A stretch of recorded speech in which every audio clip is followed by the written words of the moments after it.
Bonjour et bienvenue dans ce webinaire consacré à l'évaluation ECCMS et aux 10 critères qui font la différence. Pourquoi ces 10 critères? Parce que ce sont des sujets très techniques, parce qu'ils concernent des sujets mal définis ou mal connus, parce qu'ils sont soumis à de nombreuses dispositions réglementaires et ou juridiques. Ce webinaire vous sera présenté par Marie-Frédérique Brun, Caroline Rofast et Olivier Michel. Ces 10 critères sont les suivants. Le droit à l'image, le circuit du médicament, la radicalisation et le prosélytisme en ESSMS, les plaintes, réclamations et événements indésirables, le signalement de la maltraitance, le plan de prévention de la maltraitance, la citoyenneté, l'approche inclusive et la pérédance. Alors, je vais commencer en fait sur la question en fait du droit à l'image, parce que ça pose, déjà voilà quelques questions sur qu'est-ce qu'on est amené à faire, qu'est-ce qu'on a le droit en fait de faire sur ce sujet-là. C'est un critère impératif, il est, intégré au niveau en fait du chapitre 2, donc ce sont les professionnels qui répondent à ce chapitre, et à ce thème. Et en fait, c'est quand même un élément en fait essentiel, de la question de la dignité et du respect de la vie privée, puisque, ça fait finalement écho en fait à l'article 9 du Code civil. Ce que les évaluateurs en fait évaluent, durant donc chapitre 2, c'est le traceur ciblé, hein, ils vont évaluer en fait durant les échanges avec les professionnels, eh bien la manière dont le recueil du droit à l'image en fait est effectif. Est-ce que le recueil, finalement, il est suffisamment éclairé? Est-ce que la personne, en fait, donne son consentement, en ayant compris ce qui était attendu?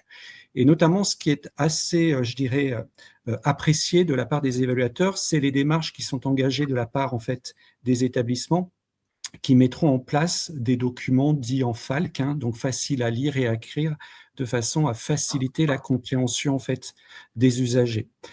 Un autre point aussi qui n'est pas négligé, on fait souvent en fait, le tour de l'établissement, avant même d'ailleurs de faire des entretiens avec les équipes, et là, on regarde souvent en fait, ce qui est affiché au niveau des murs. On peut être aussi amené à regarder s'il n'existe pas un site internet sur lequel en fait on trouverait éventuellement des photos en fait de personnes accompagnées. Et après, bien évidemment, vous imaginez que des questions pourraient être posées là-dessus. Ce qu'on va aussi vérifier, bien évidemment, durant, l'accompagné traceur d'ailleurs, et puis durant le traceur ciblé, eh bien, c'est la présence, en fait, de ces documents. Alors, justement, Marie-Frédérique vous expliquait qu'on allait jouer un petit peu avec, des petites questions. Moi, j'ai une question donc à vous poser sur cette question donc du droit à l'image. Une autorisation qui est donnée, en fait, pour le journal interne, est-ce qu'elle peut être utilisée pour publier une photo sur Facebook, d'après vous?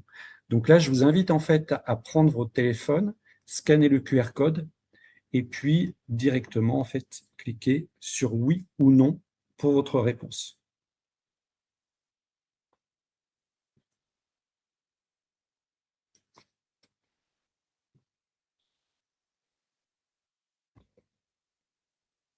Alors, ça semble plutôt aller sur le non.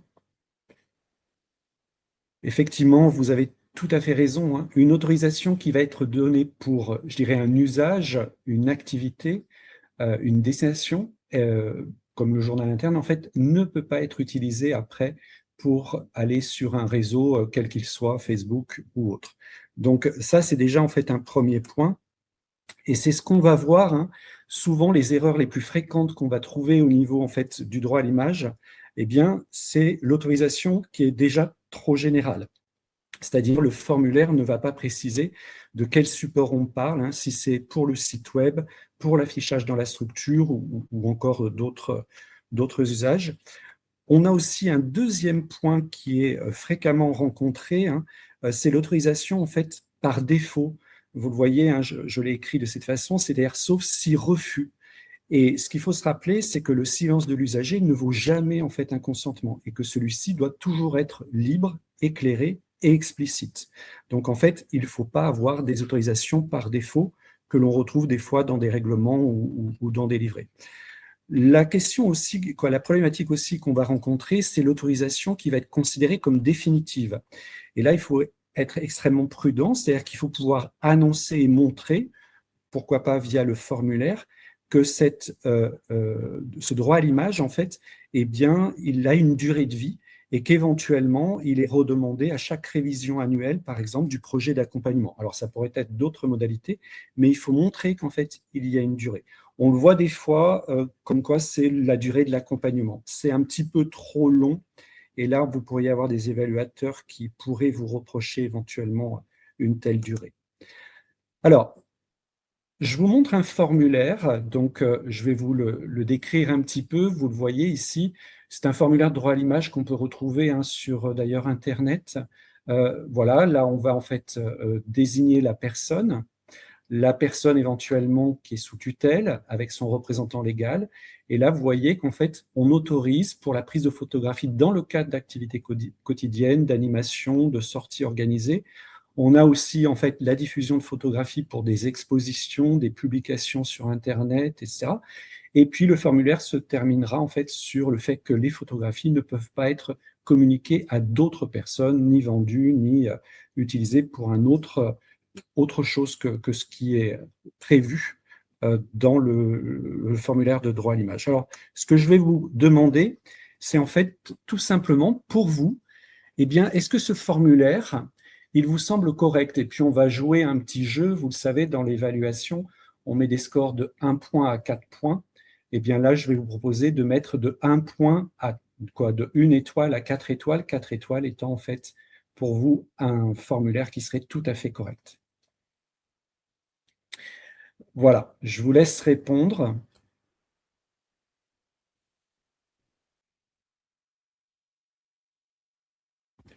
Alors, vous avez, vous avez été un petit peu large parce qu'on arrive jusqu'à 2,50.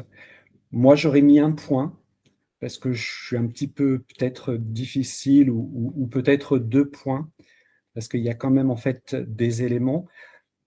En fait, ce qu'il faut savoir, c'est qu'au niveau en fait d'un formulaire, alors déjà, ce que je vous disais, c'est qu'on ne va pas se contenter uniquement de voir si le papier il a été signé, et ce qu'on va vérifier, c'est qu'il y ait eu vraiment en fait un recueil de ce consentement qui ait été éclairé. Donc, je réinsiste sur le fait d'avoir pour certains publics, des documents en fait qui seraient en FALC, donc faciles à lire et à comprendre. Ça, c'est déjà un point important. Ce qui est attendu après au niveau en fait de ce formulaire, c'est l'identité en fait du responsable de traitement et les coordonnées du DPO. Vous le voyez en fait sur le formulaire que je vous ai montré rapidement tout à l'heure. Nous n'avions pas en fait ce type d'information.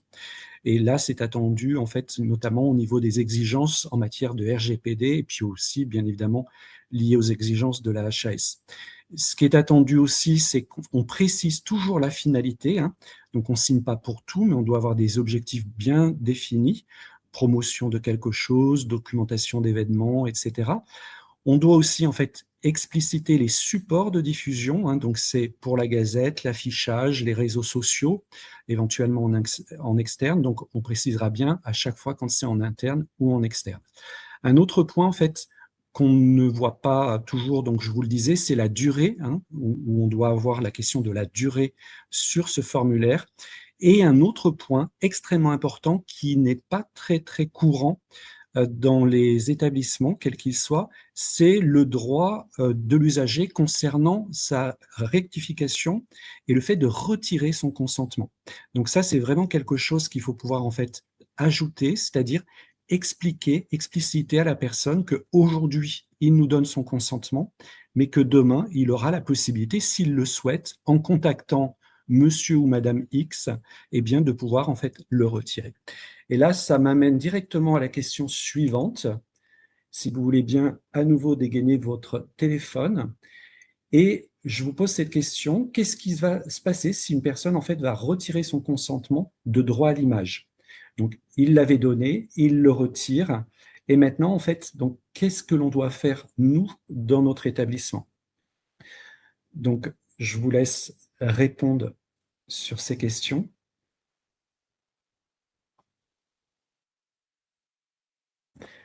Vous avez vu qu'il y avait plusieurs réponses attendues.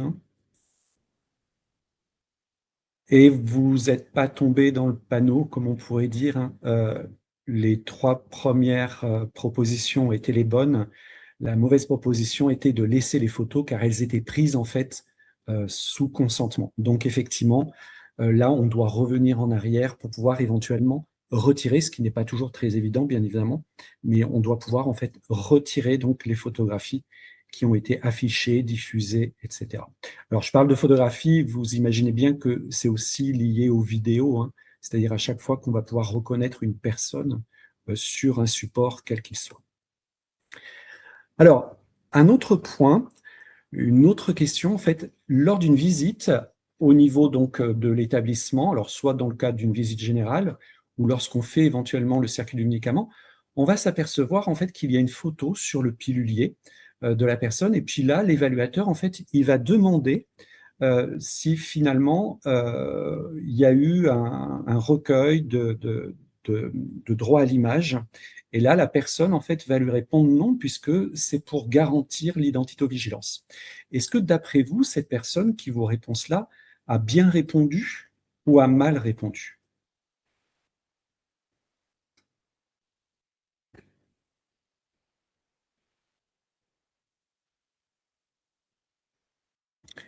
Alors, oui à 67%, non à 33%. Alors, ce qu'il faut savoir, c'est que c'est une situation qui est un petit peu complexe, hein, et on va effectivement donc vérifier l'usage de l'image par rapport à la sécurité des soins, hein, dans le cas notamment de personnes vulnérables. Ce qu'il faut savoir, c'est que dans le cadre, en fait, là, on est passé à 50-50. Dans le cadre, en fait, de la photo et de l'identitovigilance, en fait, c'est souvent une erreur qui est de penser que la sécurité prime sur le droit. Mais c'est pas du tout vrai. En fait, l'usage d'une photographie pour l'identitovigilance sur un pilulier ou même, en fait, dans le dossier, entre strictement dans le périmètre, en fait, du droit à l'image. L'établissement, en fait, il doit vraiment obtenir ce consentement pour cette finalité sécuritaire. En fait, l'évaluateur, il va vérifier si en cas de refus, l'établissement a su mettre aussi en place finalement des alternatives, des dispositions qui vont lui permettre quand même de garantir la sécurité sans imposer en fait la prise de vue. Alors, on a des cas particuliers quand même, hein, c'est notamment, alors, il y a par rapport aux mineurs, mais il y a aussi les cas de majeurs protégés, hein, en tutelle curatelle. Et là, en fait, on posera bien évidemment des questions. Par exemple, sur une personne qui est sous protection juridique, eh bien, la personne doit pouvoir quand même décider, en fait, de l'utilisation de son image dans la mesure où il est en capacité de répondre, car c'est vraiment un droit de la personnalité autonome. Donc, ce qui pose vraiment la question ou notre obligation, en fait, d'essayer de recueillir ce droit à l'image. Alors, pour des personnes, bien sûr, et là, ça va exister, notamment, par exemple, en EHPAD, hein, mais pas que, des personnes qui ne seraient pas en mesure, en fait, de décider. À ce moment-là, ça va être le représentant légal, en fait, qui va intervenir, mais aussi pour des situations un petit peu plus complexes, on peut aller jusqu'à la consultation donc du juge des tutelles. Donc, c'est des situations un petit peu complexes, mais il ne faut pas forcément l'écarter sous prétexte, en fait, de l'identitovigilance. Il faut vraiment, en fait, le questionner, le réfléchir et aussi, en fait, pouvoir voilà, prendre l'image, mais dans un cadre défini et fixe qui respecte la législation. Ça, c'était le premier point, c'était le premier thème en fait, hein, qui pose donc pas mal de problèmes au jour d'aujourd'hui, quels que soient d'ailleurs les organismes évaluateurs, hein. Et le deuxième thème qu'on voulait en fait développer avec vous, c'est la question en fait du circuit du médicament, pour ceux en tout cas qui sont concernés par ce thème-là. Le circuit du médicament, vous le savez, c'est un critère impératif, hein, le 362, qui explique la chose suivante: les professionnels respectent la sécurisation du circuit du médicament. Alors c'est le chapitre 3, vous le savez, c'est plutôt un chapitre en fait que l'on questionne avec la gouvernance, mais généralement, à la fin de la visite, on va rencontrer des professionnels, hein, pour faire écho à ce que la gouvernance nous a expliqué. Et là, c'est durant l'entretien avec les professionnels dans le cadre du chapitre 3 qu'on va vérifier qu'il y a bien ce respect de la sécurisation du circuit médicament.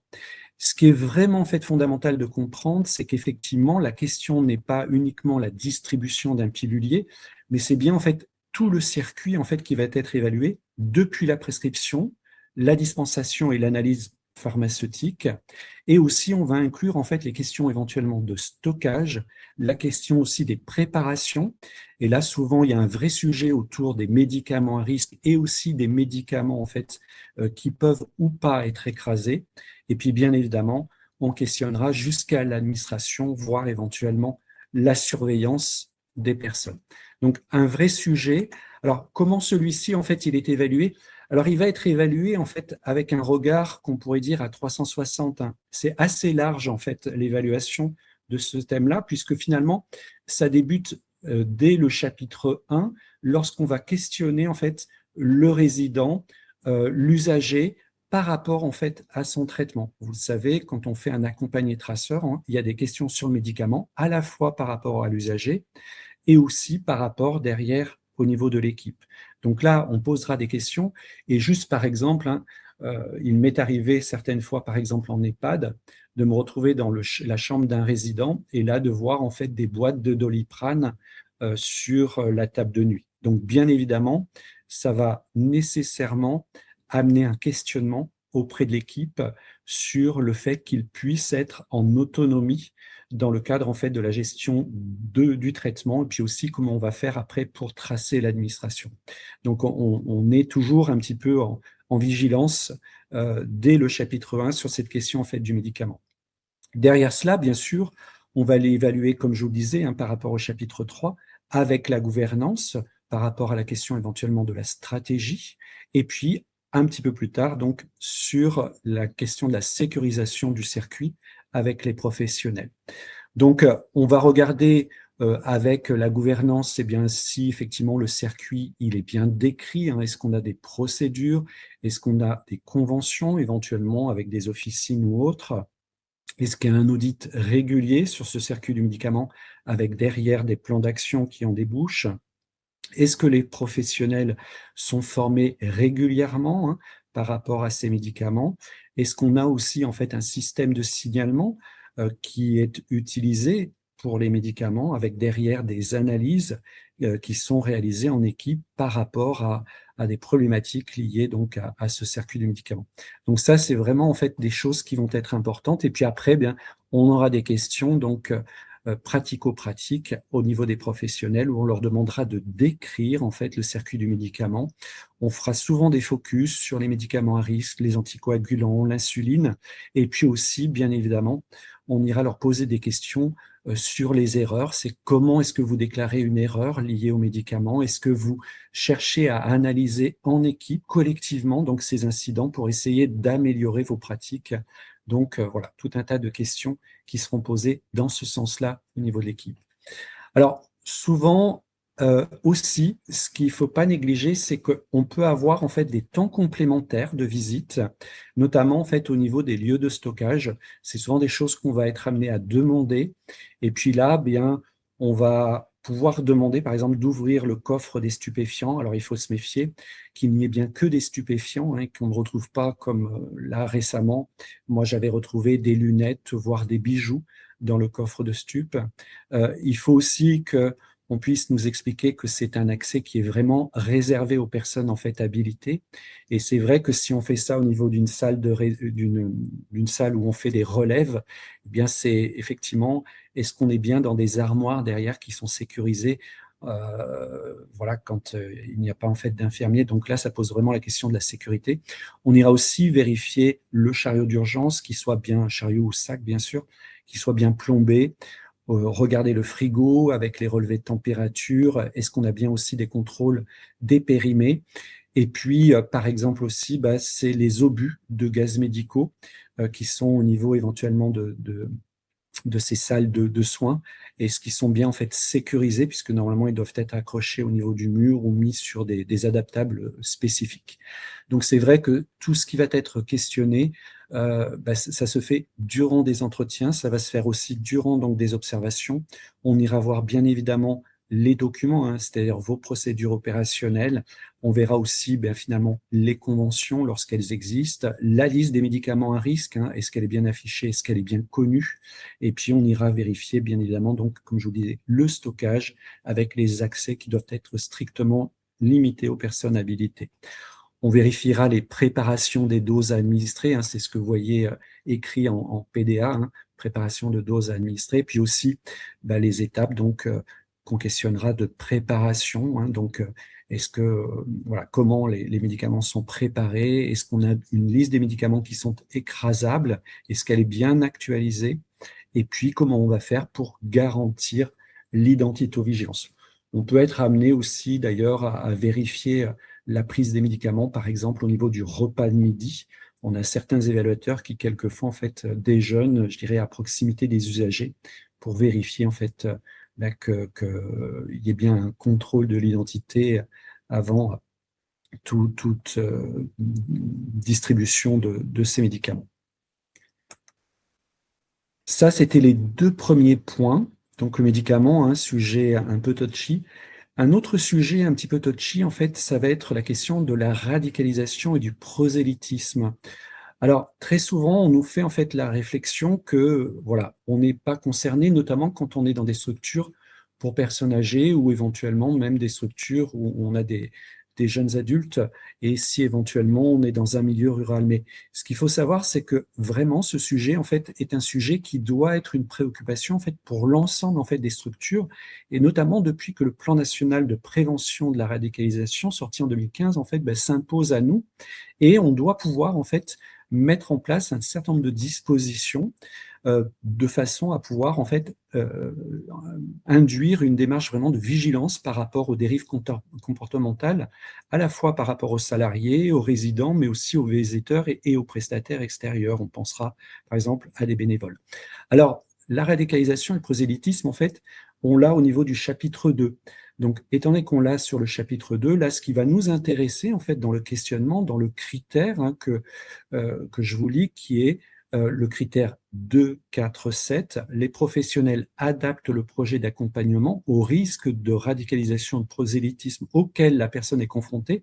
Donc là, on s'intéressera en fait à la radicalisation, au prosélytisme versus, bien évidemment, usagers. Hein. Donc, c'est vraiment en fait ce qu'on va essayer, nous, d'évaluer en tant que, pour le coup, évaluateur.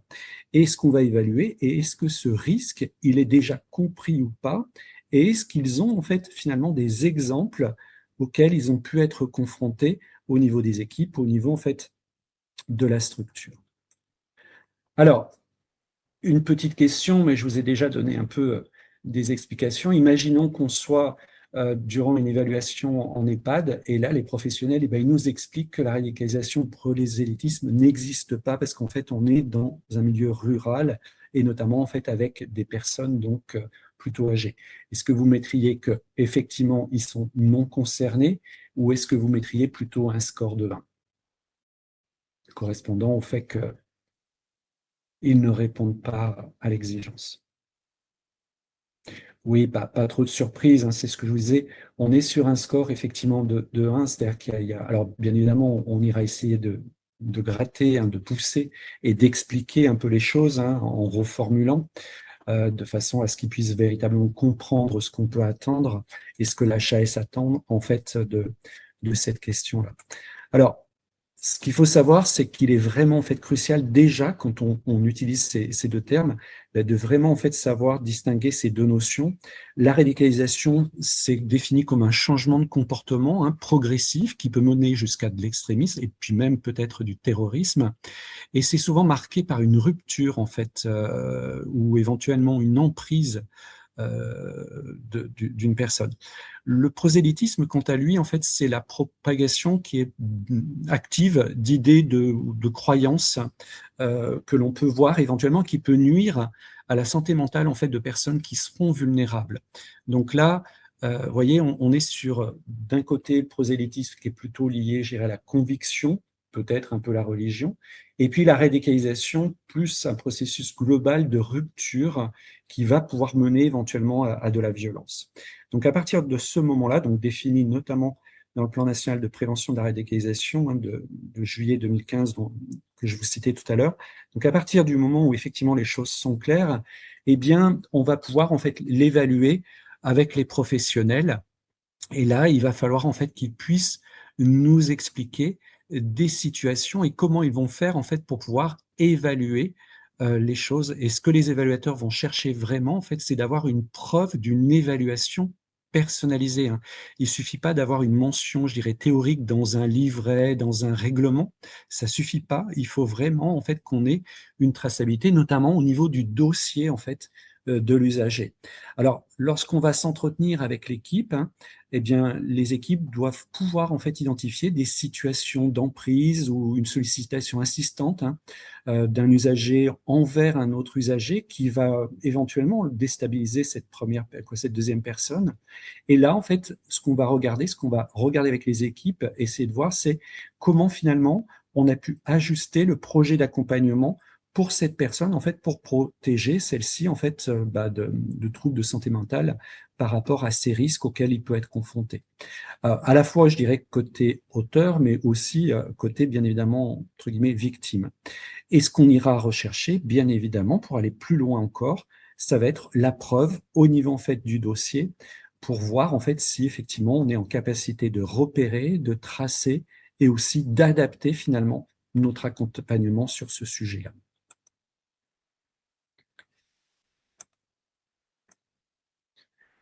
Et pour finir sur cette question, c'est vrai que souvent on peut se poser la question, mais en quoi on est véritablement donc concerné par ce sujet?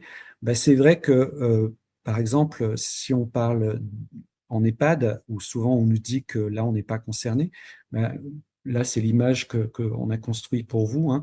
Une personne qui va systématiquement amener une autre personne à la messe sans son consentement, sans son accord, ben là on est déjà un peu sur une pression religieuse, sur du prosélytisme, hein, un résident qui va tenter de convaincre de manière répétée. Ça, on en a déjà parlé dans des structures, hein, dans des évaluations, où là, en fait, on a un voisin de chambre, par exemple, qui va nous expliquer qu'il faut absolument aller à la messe parce que sinon c'est impur, c'est voilà, et que la religion nous l'impose. C'est aussi éventuellement l'emprise, de l'isolement, hein, des signaux faibles que l'on peut éventuellement repérer avec une personne qui va être sous influence d'un discours assez radical, hein, de la part éventuellement d'une autre personne, d'un autre usager. Donc là, il faut faire extrêmement attention à cela. C'est aussi des fois diffusion de contenu inadapté. On est par exemple dans des structures qui accueillent des jeunes adultes, hein, ils ont bien évidemment leur portable, et là, par rapport voilà, il faut être un peu vigilant sur ce qui peut être montré quand un usager va pouvoir montrer en fait à d'autres usagers en termes de vidéos qui pourraient être à caractère assez violent ou extrémiste. Donc vraiment, il faut pouvoir se méfier de tout ça et puis éventuellement une pression morale sur voilà, des situations par rapport à la religion et puis au régime alimentaire sur ces personnes. Donc voilà sur la radicalisation et le prosélytisme. Et là, je vais vous proposer en fait qu'on découvre ensemble donc la question des plaintes et réclamations et des événements indésirables que Caroline donc va vous présenter, qui est un autre thème aussi qui pose quelques problèmes. Merci. Alors, sur cette thématique-là, nous sommes sur des critères impératifs du chapitre 3. Nous constatons donc quatre écarts sur cette thématique-là. Les écarts portent tout d'abord sur la distinction des définitions qui sont parfois non maîtrisées ou floues. La différence entre un événement indésirable, une plainte et une réclamation. Alors, si je reprends chaque définition de manière succincte, je dirais que l'événement indésirable, c'est un événement qui met en péril la sécurité de la personne accompagnée, des professionnels, de l'entourage. La plainte, c'est un écrit qui exprime une insatisfaction ou un préjudice grave. Et la réclamation, c'est également un écrit, mais on est sur des choses un peu moins sensibles en termes de sécurité des soins. C'est un écrit qui demande un changement pour répondre à une insatisfaction. Par exemple, la fille d'une personne accompagnée qui signale que la chambre de son papa est souvent sale, des réclamations sur les animations, sur la gestion du linge, etc. Alors, l'écart suivant que l'on rencontre, c'est des circuits de signalement qui sont mal définis ou également confus. Sur les événements indésirables, on sait que c'est un signalement interne qui se fait à partir des fiches d'événements indésirables. Papier, voire maintenant dans la majorité des cas informatisé. C'est centralisé auprès des personnes ressources avec derrière un suivi, un tableau de bord sur les actions qui ont été mises en place qui définissent si l'événement est clôturé ou est en cours ou non initié. Pour les événements indésirables graves, on doit avoir une analyse, une réflexion pluridisciplinaire avec l'utilisation de démarches de retour d'expérience. En général, sur ce type de signalement, c'est plutôt bien respecté. Là où ça va être mal défini ou flou, c'est lorsqu'on va être sur les signalements internes concernant la gestion des plaintes et des réclamations. Tout simplement parce qu'on a plusieurs portes d'entrée, plusieurs médias, plusieurs outils de signalement. Ça peut être un formulaire, une lettre, un mail. On peut solliciter le CVS. Pour les réclamations, on a les cahiers de doléances et attention sur la confidentialité, ils sont voués à disparaître. Ou ça peut être également des réclamations orales. Donc, cette complexité en fait de signalement qui viennent de plusieurs médias différents entraîne également le traitement, une difficulté dans le traitement puisque quid de la personne qui va réceptionner ces différents médias? Est-ce que c'est le cadre? Est-ce que c'est l'IDEC? Est-ce que ça va être le directeur? Est-ce que c'est l'agent d'accueil? Et ce qui rend effectivement ce fameux circuit complexe et flou. Donc, il faut bien définir vos circuits et vos outils de signalement pour la centralisation des plaintes et des réclamations. Il se trouve que, parallèlement, ou de facto, il y a également les signalements externes. Les événements indésirables graves sont signalés donc sur les plateformes, sur les guichets nationaux, aux autorités compétentes, l'ARS, le département. Les plaintes également font l'objet de signalements externes, plaintes qui sont soumises au contentieux, la maltraitance externe, donc où on peut effectivement les transmettre aux défenseurs des droits, s'appuyer sur des recours juridiques ou s'appuyer sur des plateformes nationales, comme par exemple le 3133 pour tout ce qui est maltraitance externe. Les réclamations restent en général en interne, puisque je vous disais, on est sur des éléments moins sensibles. Pour les écarts suivants, on retrouve le support d'enregistrement de cette gestion des plaintes et des réclamations qui sont ou absents ou non conformes. Effectivement, on doit retrouver un registre des plaintes et des réclamations structuré. Un tableau de bord avec la typologie, le classement de vos plaintes et de réclamations. Est-ce que c'est une plainte qui est associée aux soins? Est-ce que c'est une plainte qui est associée à l'hébergement, etc. Les modalités de signalement, oral, écrit, mail, lettre. Le déclarant, est-ce qu'on est plutôt sur la personne accompagnée qui déclare, plutôt l'entourage. Les délais de réponse et derrière les actions et le suivi. Le dernier écart que l'on retrouve parfois, c'est l'absence de boucle de retour et de pilotage. Il est important, effectivement, d'apporter la traçabilité, comme quoi l'information de la réception de la plainte et de la réclamation a bien été faite auprès de la personne et ses proches, et le retour aussi de son suivi. Également, faire un retour auprès des équipes et l'obligation de présenter en CVS les bilans des plaintes, des réclamations.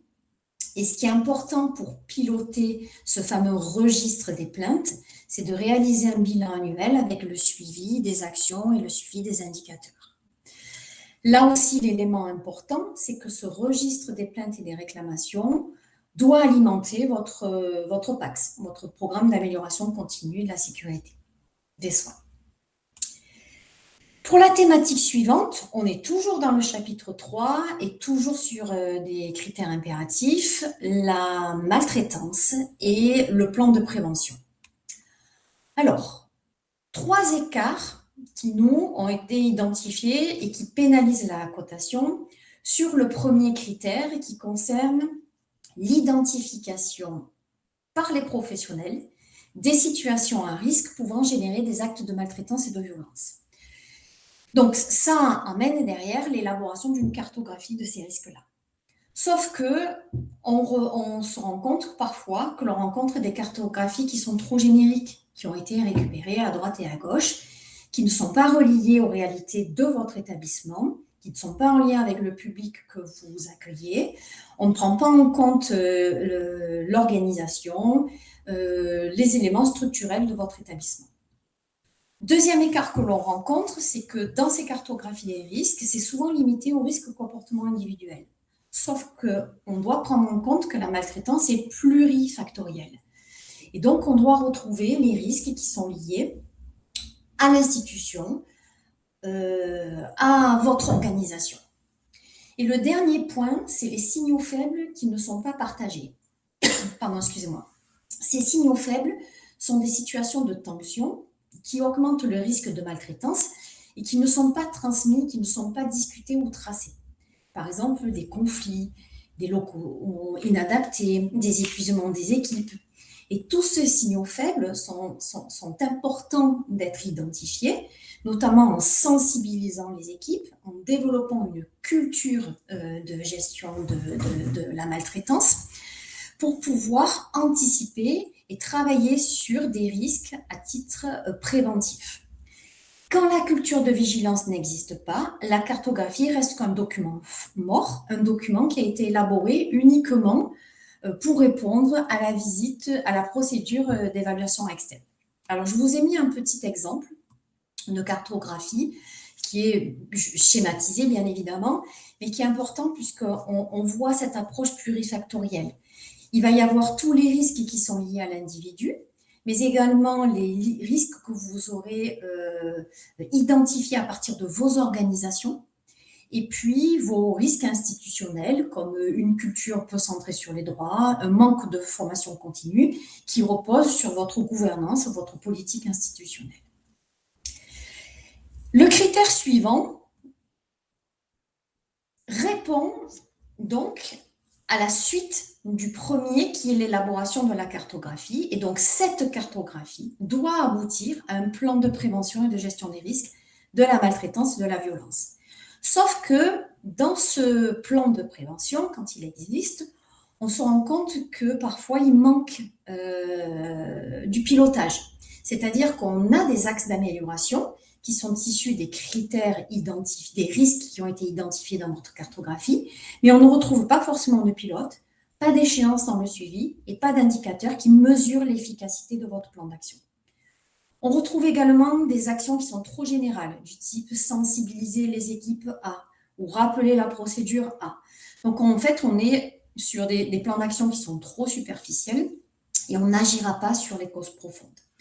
Et le dernier écart que l'on constate dans ce plan de prévention, c'est le manque de révision annuelle. C'est un peu le même principe que la cartographie. C'est un document qui vit, qui va être révisé et réactualisé au fil de l'année à partir de vos signalements des événements indésirables, du recueil de vos plaintes et réclamations, des signaux faibles que vous aurez identifiés. Et c'est lui qui alimente en continu votre cartographie et votre plan de prévention.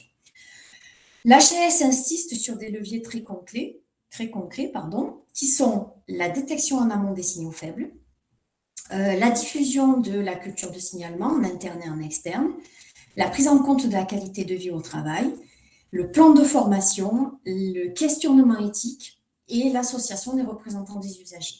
Donc, on est vraiment dans le chapitre 3. On est vraiment dans la politique institutionnelle pour mener cette politique de gestion des risques liés à la maltraitance. Alors, je vous ai mis un exemple de plan de prévention, mais c'est encore une fois, c'est très schématique.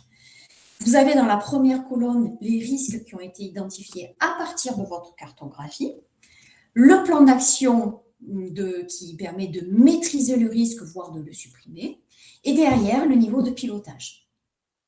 Ça se présente exactement de la même manière que votre PAX, en fait. Et donc, en bas à droite, vous retrouvez le suivi des indicateurs clés qui permettent de mesurer l'efficacité de votre plan de prévention. Donc, en fait, quand les évaluateurs vous posent la question « Comment identifier vos risques? Comment les hiérarchisez-vous » La réponse est à partir de votre cartographie des risques qui a été travaillée en équipe. Et qu'avez-vous mis en place pour les prévenir? C'est le plan de prévention des risques de maltraitance et de violence. Alors, je vous ai préparé 2 petites questions pour balayer ensemble. Donc, la question, c'est à partir de quelles données votre cartographie doit être élaborée?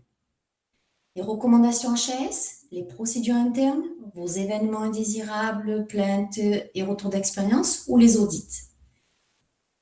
Donc, je vous laisse répondre à cette question.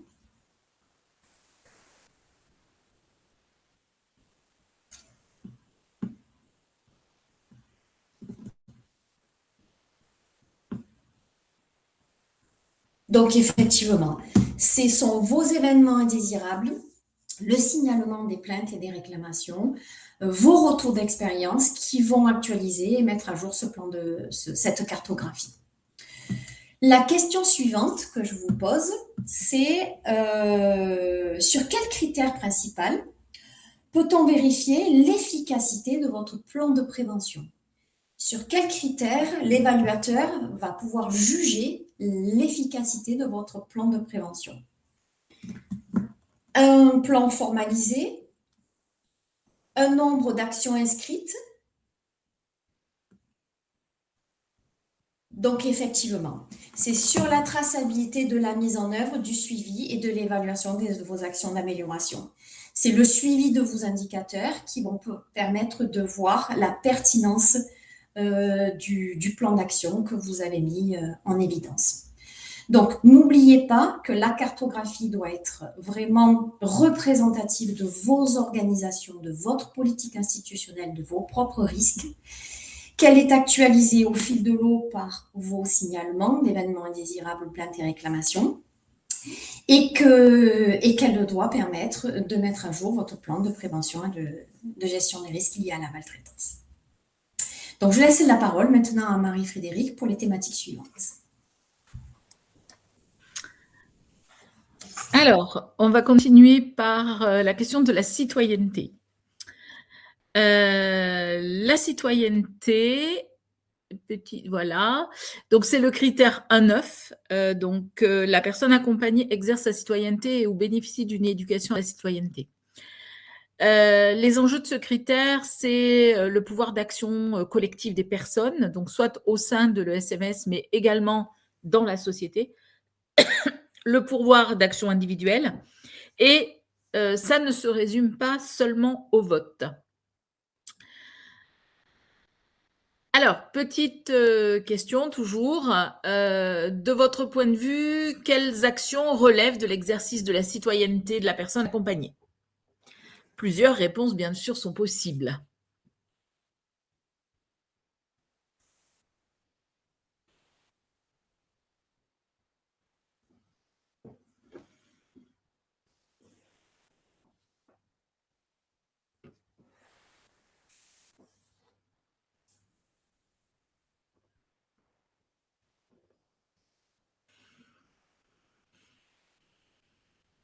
Alors, vous avez raison. En fait, toutes les réponses qui sont apportées ici relèvent de l'exercice de la citoyenneté. Que ce soit effectivement de participer aux élections locales, d'exprimer son opinion sur le fonctionnement de l'établissement au sein du CVS ou au sein de toute autre instance, le comité des résidents ou d'autres choses. Tout cela relève de la citoyenneté. Être candidat, bien entendu, relève de la citoyenneté. Participer à des actions dans le domaine de l'environnement, par exemple au sein d'une association, intervenir dans des colloques, porter assistance à ses pairs, tout cela relève de la citoyenneté. Alors, du coup, qu'est-ce que ça veut dire être citoyen? Alors, être citoyen, c'est d'abord le droit civil. Et le droit civil, c'est toute la question des libertés individuelles, des libertés de conscience, d'expression, d'aller et venir, de se marier. Tout ça, c'est déjà exploré dans la partie droit du référentiel. Mais du coup, c'est également être présumé innocent lorsqu'on a maille à partir avec la justice, avoir un avocat pour se défendre et être traité selon une loi égale pour tous, qu'on soit un homme, une femme, une personne en situation de handicap ou autre. Et puis, c'est d'avoir également des droits politiques. Donc, c'est soit de participer à la vie politique en étant candidat à des fonctions publiques, soit par l'élection, choisir ses gouvernants. C'est là qu'on retrouve le vote. Alors, quelques pistes sur, par exemple, l'élément d'évaluation qui s'appelle « La personne est accompagnée selon ses besoins et ses souhaits dans sa participation à la vie citoyenne ». Alors, c'est, par exemple, se présenter ou être présenté au CVS. C'est-à-dire que connaître les membres du CVS, connaître les modalités de fonctionnement du CVS ou d'une autre forme de participation active, eh bien, c'est une piste de citoyenneté. soutenir des initiatives d'action collective au sein de l'ESSMS, par exemple, un résident ou un groupe de résidents qui aurait envie de créer, par exemple, une gazette au sein de l'établissement, eh bien, ça relève de la participation citoyenne. L'idée là, c'est de laisser un maximum d'autonomie aux personnes dans des actions collectives au sein ou en dehors de l'établissement. Par exemple, aller servir la soupe populaire, eh bien, c'est une action citoyenne.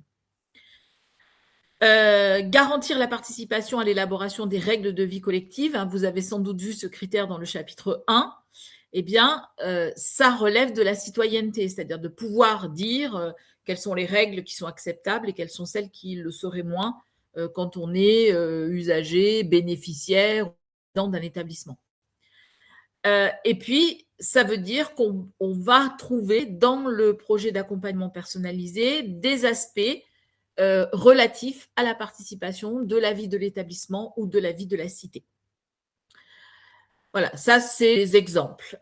Alors, deuxième élément d'évaluation, c'est les professionnels utiliser moyens et outils adaptés permettant à la personne accompagnée d'exercer sa citoyenneté ou de bénéficier d'une éducation à la citoyenneté.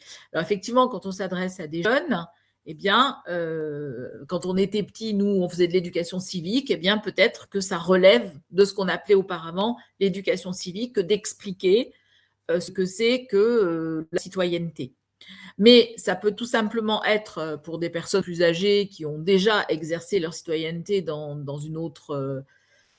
un autre contexte, eh bien, c'est d'avoir une information accessible et compréhensible sur les droits et les modalités de vote. Par exemple, j'habitais à Lyon et tout à coup, je rentre en institution à Saint-Didier-au-Mont-d'Or.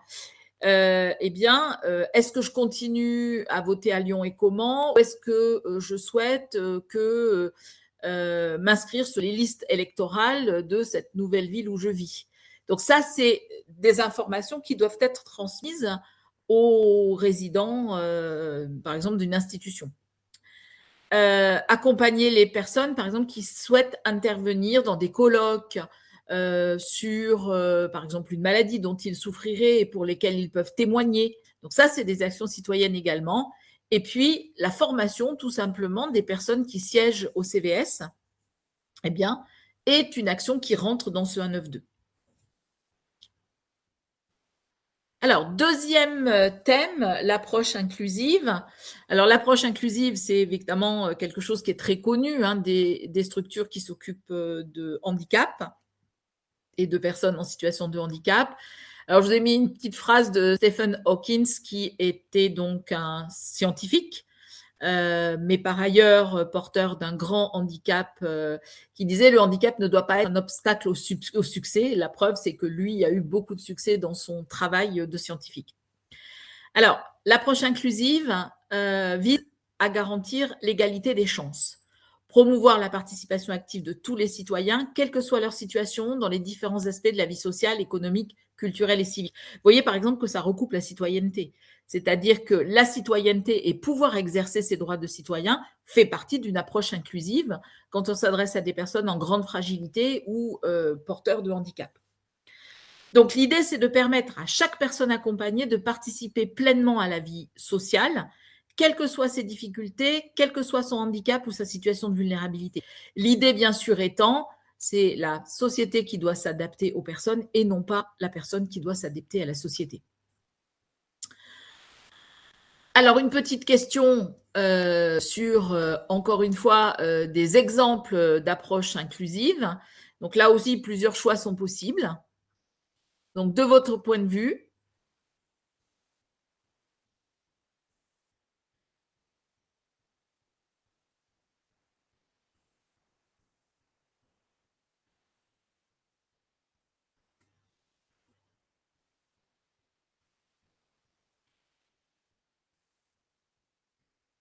ça ne fonctionne pas?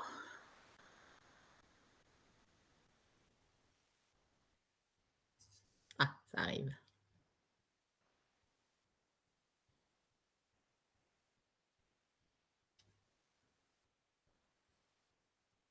Je vois qu'on a affaire à des spécialistes de l'approche inclusive. Alors effectivement, la collaboration avec les écoles, ce qu'on appelle communément les actions intergénérationnelles, font partie d'une approche inclusive. La projection d'un film sans sous-titres n'est pas une action inclusive puisqu'elle exclut toutes les personnes malentendantes. Les activités sportives ou culturelles en milieu ordinaire, bien entendu, c'est une approche totalement inclusive. L'atelier chanson des années 90, eh bien non, parce que si on n'a pas été jeune dans les années 90, eh bien on ne va pas connaître, du coup ça ne va pas nous parler. Les ateliers avec variantes de participation, c'est ce qui est fortement attendu, des ateliers où on puisse imaginer les variantes de participation des différentes personnes. Les supports visuels ou simplifiés, en falque, en picto, bien sûr, c'est très inclusif. Alors, la séance de gymnastique debout, non, elle n'est pas inclusive parce qu'elle exclut de fait toutes les personnes qui ne sont pas en capacité de tenir debout. Ce qui veut dire que si je propose une séance de gymnastique, je dois proposer les deux variantes, c'est-à-dire quelque chose qu'on puisse faire assis, quelque chose qu'on puisse faire debout, de façon à ce que les personnes puissent se mixer dans le même atelier. Donc, le fondement de l'inclusion, c'est bien sûr l'égalité des droits, c'est la participation sociale. Et la participation sociale, c'est la possibilité d'exprimer ses choix, de participer aux décisions et de s'impliquer dans des projets. C'est l'autodétermination, c'est-à-dire être capable de choisir pour soi-même. Et bien entendu, c'est la personnalisation de l'accompagnement. C'est-à-dire que ce qui est un fondement de l'inclusion, c'est la réponse totalement et fortement individualisée aux capacités des uns et des autres. Alors, je vous ai remis l'objectif sur la stratégie d'accompagnement dans une approche inclusive, donc le 3.4, qui est donc dans le chapitre 3, mais qu'on va quand même explorer dans d'autres chapitres, c'est-à-dire qu'on va se rencontrer dans d'autres chapitres si l'approche est inclusive ou pas.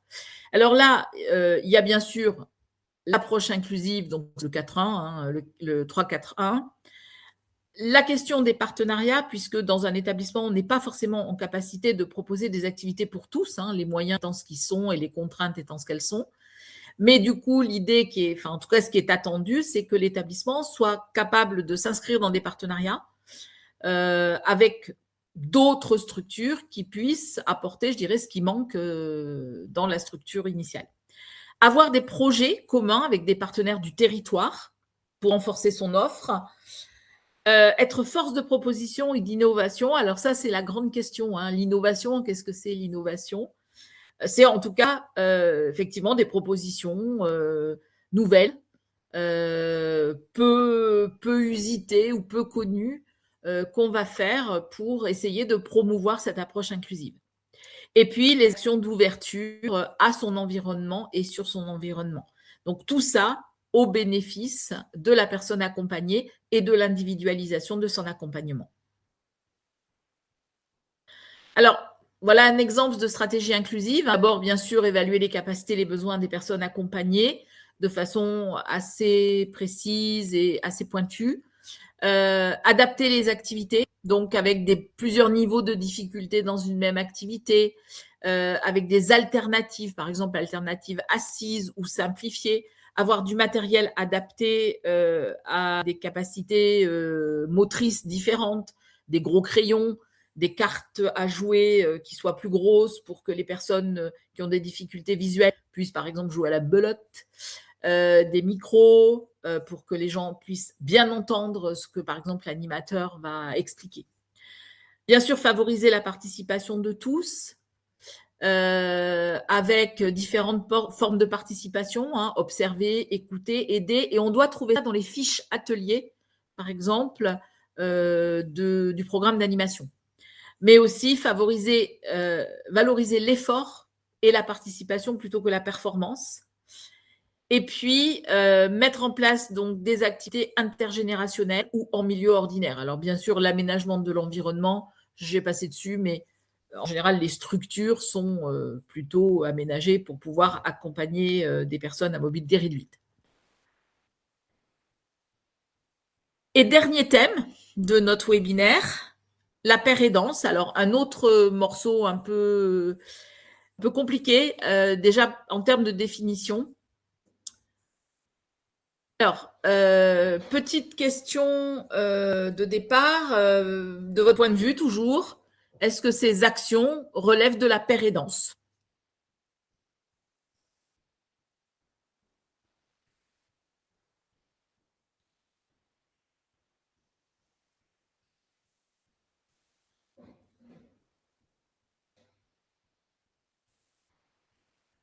Alors, faire ses courses, les courses de son voisin en EHPAD, eh bien non, ça relève pas de la paire et danse, ça relève plutôt de l'entraide.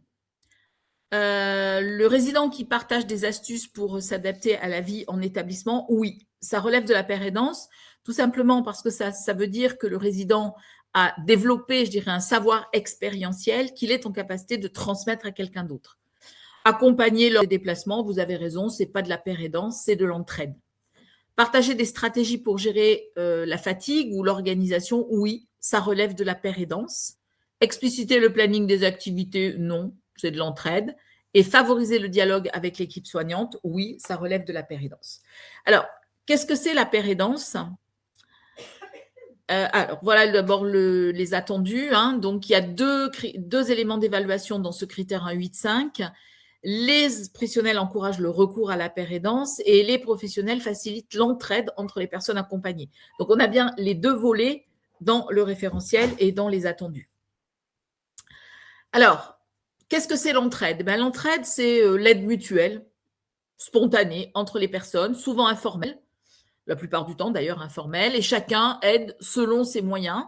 Ça n'exige ni formation ni statut particulier, ça peut exister entre voisins, amis, collègues, membres d'un groupe. Donc ça, c'est quelque chose qui se développe souvent dans les établissements où les bonnes relations ou les liens qui se créent vont entraîner de l'entraide.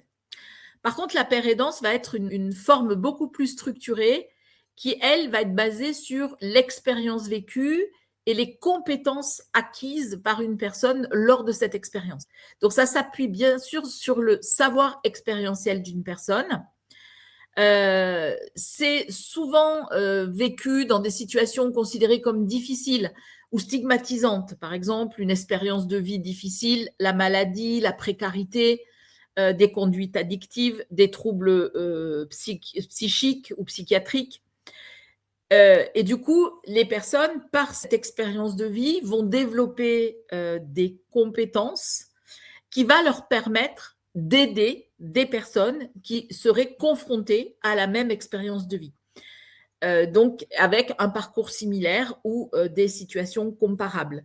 Donc, bien sûr, ça va se développer beaucoup dans certaines spécialités, comme par exemple la psychiatrie, mais aussi la maladie chronique, le cancer, enfin voilà. Donc, le père aidant, c'est la personne qui a vécu une situation similaire à la personne qu'il va aider et il utilise son expérience personnelle de rétablissement pour aider d'autres personnes. Donc, il peut avoir une formation, hein, il y a l'université des aidants, mais ou pas. Il a parfois, enfin souvent, un rôle reconnu au sein de la structure, parfois même un emploi. On voit maintenant dans certains établissements sanitaires, eh bien, des pères aidants professionnels, entre guillemets, qui vont agir dans certaines spécialités ou dans une association. Elle est très utilisée en santé mentale, dans les addictions et dans les maladies chroniques. Alors, la question, c'est qu'est-ce que ça veut dire dans une structure médico-sociale? Eh bien, ça peut vouloir dire, par exemple, dans une structure d'accueil de personnes alors âgées ou en situation de handicap, eh bien, qu'une personne va avoir développé une expérience de résident, entre guillemets, et pourrait utiliser cette expérience de façon très officielle pour accueillir et aider à l'intégration des nouveaux résidents. Ça pourrait être ça, la paire aidance. C'est un sujet qui est un peu balbutiant hein, dans les structures médico-sociales, avec bien sûr une attente de développement, mais c'est pas toujours facile. Voilà. Donc, il faut trouver, dire quelle démarche pourrait exister en termes de paire aidance dans ce type d'établissement. J'ai fini. À ce moment-là, je vais vous souhaiter un bon après-midi. Merci d'avoir été avec nous et on espère vous revoir dans d'autres webinaires. Au revoir. Merci. Merci, au revoir.